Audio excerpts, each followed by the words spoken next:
Cerita ini adalah lanjutan cerita dari Pendemayit part 2 kemarin.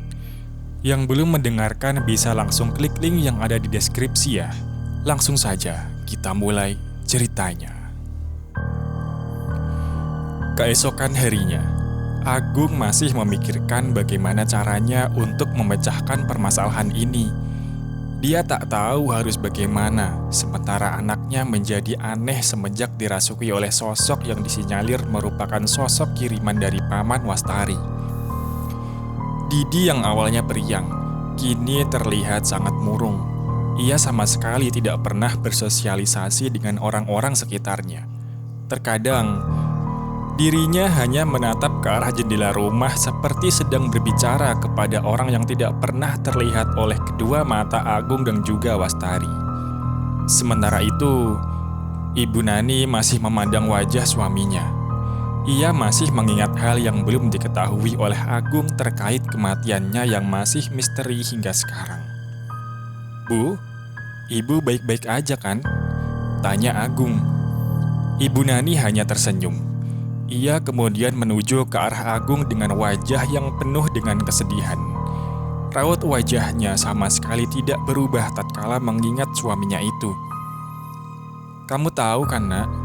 Dulu ibu dan bapak tidak menyetujui pernikahanmu dengan Wastari. Hal itu dikarenakan bapak telah memiliki isyarat yang tidak baik terkait salah satu anggota keluarga Wastari yang dinilai sangat mencurigakan." Agung hanya tercengang saat mengetahui fakta di balik pernikahannya yang ternyata menimbulkan sebuah asumsi terkait keluarga Wastari. "Aku harap kalian semua berada dalam keselamatan. Ibu tidak menginginkan hal-hal aneh kepada keluarga kalian. Untuk masalah Didi, biar ibu yang menyelesaikannya. Kalian berdua, kembalilah ke sana." "Untuk apa kita kembali ke sana, Bu? Ibu rasa Paman Wastari mengetahui sesuatu. Maksud ibu, apakah Paman Wastari ini pelakunya atau bagaimana?" "Belum tentu juga, Nak. Ibu hanya memperkirakan saja. Sosok yang kemarin muncul di hadapan rumah seperti mengingatkan ibu kepada kematian bapak. Tentu saja akan ada teka-teki dalam permasalahan ini." Atas pernyataan dari ibunya, Agung merasa bingung. Ia tidak tahu apa maksud dari perkataan ibunya yang sangat labil. Di lain sisi, dia juga tidak bisa menyimpulkan jika keluarga Wastari adalah pelaku dari masa lalu orang tuanya. Namun, di lain sisi juga, Agung masih mencurigai Paman Wastari yang dinilai sangat mencurigakan tatkala mereka mendatangi rumah kosong yang hanya dijaga oleh seorang pria yang mengklaim dirinya sebagai paman dari Wastari. Saat itu, Wastari masih menjaga Didi yang terkadang sering mengamuk-ngamuk tidak jelas di kamar. Suara Didi juga terkadang berubah menjadi parau dan serak seperti orang tua. Terkadang juga, Didi sadar dan menjadi dirinya sendiri. Tekanan batin yang dirasakan oleh Wastari membuatnya hanya bisa mengelus dada sembari membaca Al-Quran di dekat anaknya itu. Di sela-sela Wastari sedang membaca Al-Quran, Agung pun memasuki kamar sembari membereskan barang-barang pribadinya. Wastari yang mengetahui hal itu langsung menghentikan bacaan Al-Qurannya. Ia kemudian menengok ke arah suaminya. "Mas, mau kemana?" "Aku ingin kembali lagi ke tempat pamanmu." "Mau apa?" "Ibuku menyuruhku ke sana." "Tapi kan Mas, Didi sedang dalam kondisi seperti ini." "Karena itu kita harus selamatkan Didi. Kita harus tahu apa yang telah disembunyikan oleh pamanmu itu." Wastari hanya terdiam.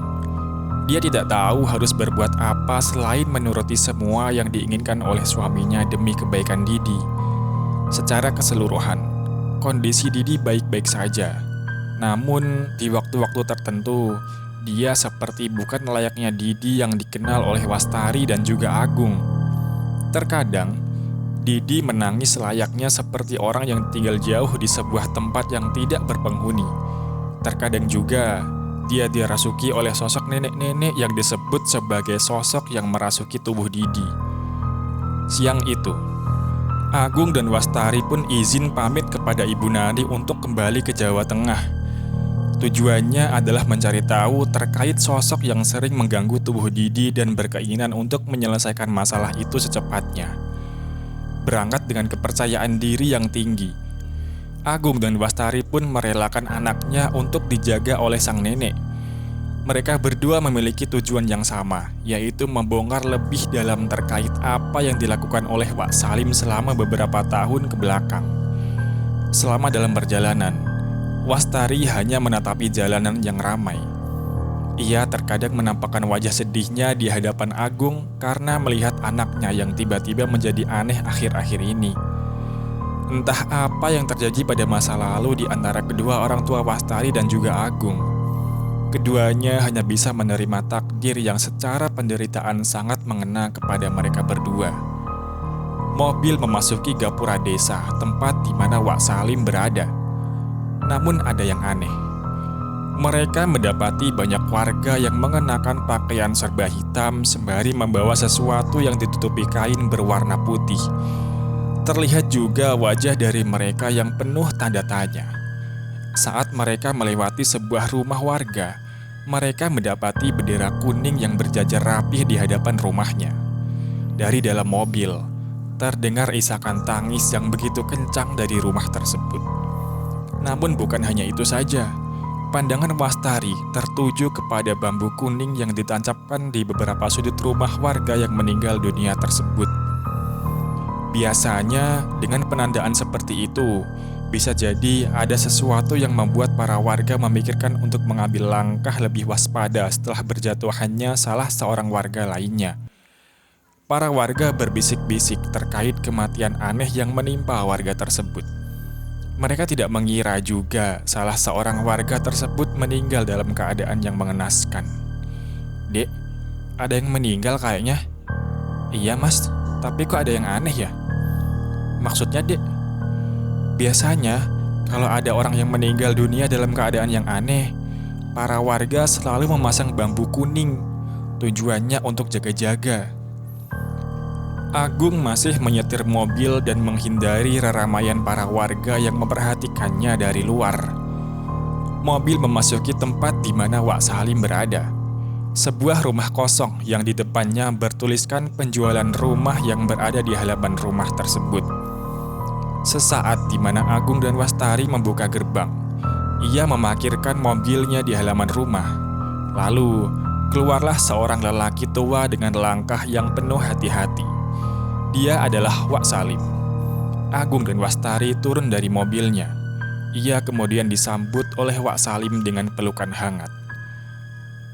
"Kok kalian berdua? Di mana anak kalian?" tanya Wak Salim. Agung dan Wastari saling menatap. Keduanya tampak bingung untuk menjawab pertanyaan yang dilontarkan oleh Wak Salim kepadanya. "Anu Wak, Didi lagi sakit." "Sakit apa?" Wastari hanya bisa terdiam. Tampaknya dia tak mau menceritakan terkait apa yang sedang terjadi.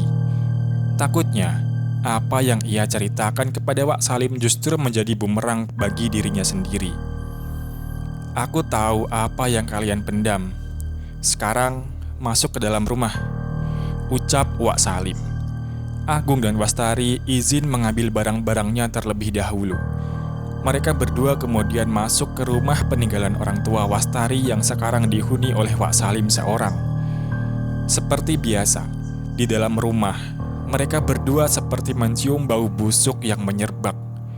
Entah memang ada bangkai yang sudah lama tidak diangkut, atau memang ada hal lain yang berada di rumah peninggalan orang tua Wastari itu. Wak Salim menyiapkan wedang dan beberapa makanan untuk nantinya menjadi teman obrolan mereka saat itu.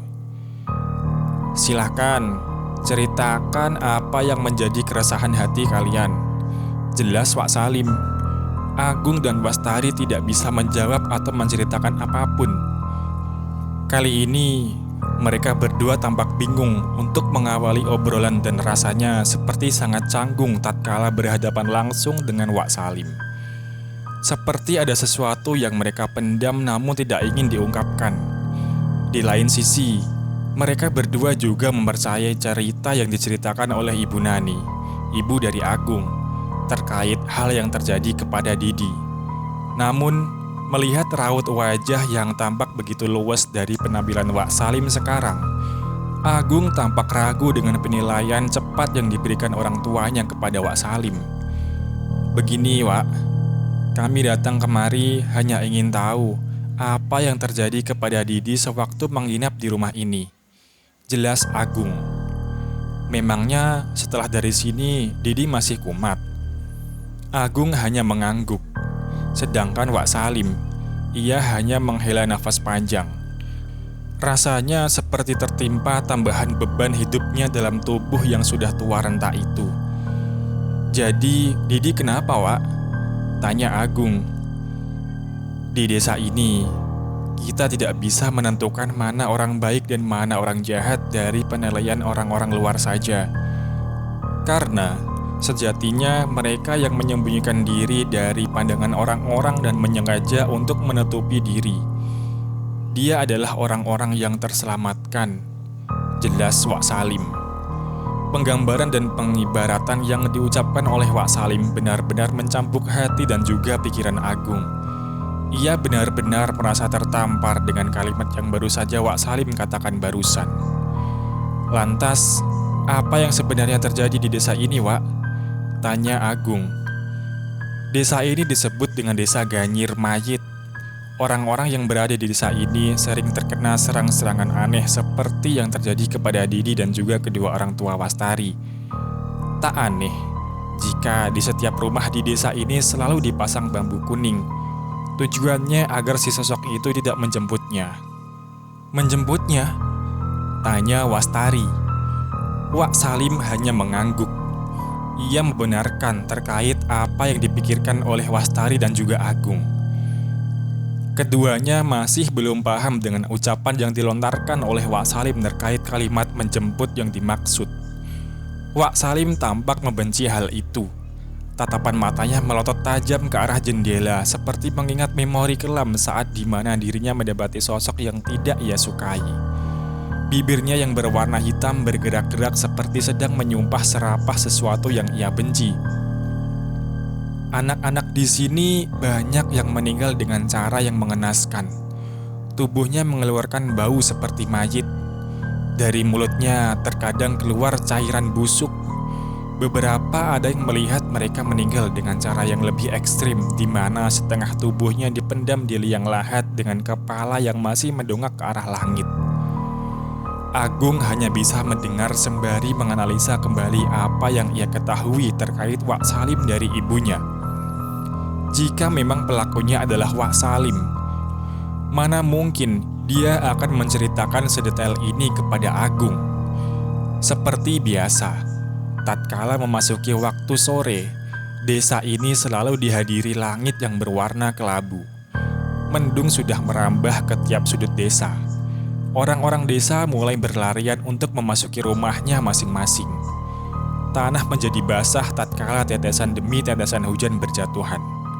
Bau semerbak tanah yang khas serta udara yang berhembus dari luar menusuk ke tubuh mereka masing-masing. Wak Salim masih dengan tenang menghadapi cuaca yang berubah-ubah seperti ini. Ia masih tetap membakar rokok kretek sebagai teman kesehariannya. "Kamu tahu Ganyir Mayit, Wastari?" tanya Wak Salim kepada Wastari. "Apa itu, Wak?" "Sebuah pesugihan yang membuat tumbalnya membusuk seperti bau mayit. Orang-orang yang sudah mengeluarkan bau mayit, dia akan menjadi tumbal nantinya." Ganyir Mayit adalah aib bagi warga yang ada di desa tersebut. Sebuah pesugihan yang membuat korban atau tumbalnya menderita seperti mayit. Selain itu, bau busuk yang dikeluarkan oleh korban juga sama persis seperti mayit. Karena itulah, jika ada salah seorang warga yang meninggal dunia, lalu di sekitaran rumahnya tertancap bambu kuning, bisa jadi orang tersebut meninggal dunia karena pesugihan Ganyir Mayit. Wak Salim menjelaskan, sudah lama pesugihan ini dilakukan, namun pelakunya belum juga tertangkap. Tidak banyak warga yang mengetahui siapa pelakunya. Karena itulah, Sampai saat di mana korban berjatuhan, pelaku dari pesugihan ganjil mayit ini belum ditemukan. Malam itu, Agung dan Wastari memutuskan untuk menetap di rumah yang dijaga oleh Wak Salim. Mereka tidak mungkin untuk pulang di waktu malam karena resiko hal-hal yang tidak masuk akal kerap terjadi. Seperti biasa, tatkala mereka berdua sedang tertidur, mereka selalu mendengar suara aneh yang bunyinya sangat familiar. Tek, tek, tek. Suara itu terngiang-ngiang di kepala Agung. Ia sedikit terganggu dengan suara aneh. Namun, dia langsung terbangun dan teringat sesuatu akan makna dari suara itu. Hah? Pintu kamarnya terbuka lebar. Di hadapannya sudah berdiri sosok nenek tua dengan tubuh yang kurus kering. Lalu, kedua tangannya dibenturkan secara bersamaan hingga menimbulkan suara yang berbunyi tek, tek, tek. Tidak berselang lama, seorang anak kecil berjalan ke arah sosok tersebut. Ia kemudian memeluk sosok tersebut hingga wajahnya menjadi pucat. Dari mulutnya keluar cairan hitam. Baunya sangat busuk. Matanya melotot ke langit-langit rumah. Kedua tangannya menjadi mengkerut. Anak kecil itu berteriak memanggil nama Agung. "Bapak, Bapak, Didi?" Agung terperanjat tak percaya jika anaknya sudah berada dalam jangkauan si sosok tersebut. Kedua tangannya segera menghalau selimut. Kakinya mulai digerakkan. Tubuhnya memberontak ke depan untuk bisa menggapai Didi yang sudah setengah mati berada dalam pelukan sosok itu. Akan tetapi, Mas, kenapa?" tanya Wastari. Agung langsung berteriak histeris. Dia terbangun dan segera memeluk istrinya. Dia mengalami mimpi paling buruk dalam hidupnya. Emosinya meledak hingga tetesan air matanya membasahi pundak Wastari. "Didi, kenapa Didi, Mas? Aku mimpi buruk barusan." "Mimpi buruk apa?" "Didi bakal jadi tumbal ganjil mayit." Wastari langsung terdiam. Mulutnya sontak berucap kalimat istighfar. Jantungnya mulai berdegup kencang. Dia sadar, mimpi yang baru saja mendatangi suaminya bukanlah mimpi biasa pada umumnya. Sembari menenangkan Agung, Wastari pun mengelus-ngelus pundak suaminya dengan belayan kasih sayang. Tekanan batin yang dirasakan oleh suaminya sangat besar sampai-sampai terbawa dalam mimpi. Namun, seberat apapun masalah yang dirasakan oleh suaminya, Wastari tetap berada di sampingnya sembari memberikan ketenangan untuknya. Selepas Agung tenang, Wastari mengajak suaminya untuk melaksanakan sholat malam 2 rakaat. Ini bertujuan agar dirinya meminta bantuan kepada Tuhan atas jalan dan tujuan yang akan ditempuh selanjutnya. Mereka berdua pun bergantian pergi ke kamar mandi. Wastari mengawali untuk menuju ke kamar mandi. Ia kemudian mengambil air wudhu. Saat di mana dirinya sedang berwudhu, Wastari mencium bebauan busuk di sekitarannya. Ia kira bau busuk itu dikeluarkan dari air yang baru saja ditumpahkan dalam keran. Saat hidungnya mengendus air tersebut, Wastari tidak mendapati bebauan busuk yang berasal dari air itu. Ia kemudian memejamkan matanya sembari membaca doa dalam hati agar segala gangguan aneh lainnya dapat ia lewati atas izin Tuhan. Dan benar saja, bebauan busuk itu langsung menghilang. Wastari kembali melanjutkan wudhunya hingga selesai. Sementara itu, Agung masih berada di dalam kamar sembari menunggu kedatangan istrinya. Ia terkejut saat pintu kamar tiba-tiba terbuka. Lalu, berjalanlah seorang wanita melewati kamar sembari membawa sesuatu di dalam sebuah wadah. Perempuan itu terhenti tepat di depan kamar sembari mengambil seekor katak yang masih hidup dalam wadah tersebut. "Wastari?" Wanita itu hanya tersenyum sembari mengunyah daging katak mentah-mentah. Ia kemudian berjalan sembari mendongakkan kepalanya sembari memakan sisa daging katak yang belum dihabiskan. Agung tak percaya jika itu adalah Wastari. Ia kemudian turun dari tempat tidurnya. Tubuhnya seperti tertarik sesuatu hingga langkahnya sedikit cepat untuk mengejar Wastari. Namun, baru juga dirinya keluar dari kamar, seorang wanita memanggilnya dari arah kamar mandi. "Mas, mau kemana?" Agung terkejut mengetahui istrinya ada dua. Ia kemudian menatap ke arah yang berbeda, di mana di situ terdapat dua Wastari yang berbeda. Yang satu baru keluar dari kamar mandi, dan yang satu lagi sedang berdiri di dekat pintu keluar sembari memakan katak hidup-hidup. Kamu siapa?" tanya Agung kepada sosok wanita yang sedang berdiri di dekat pintu depan rumahnya. Wastari yang mendengar perkataan itu langsung segera mendekati suaminya. Ia kemudian menutupi mata suaminya. "Mas, istighfar."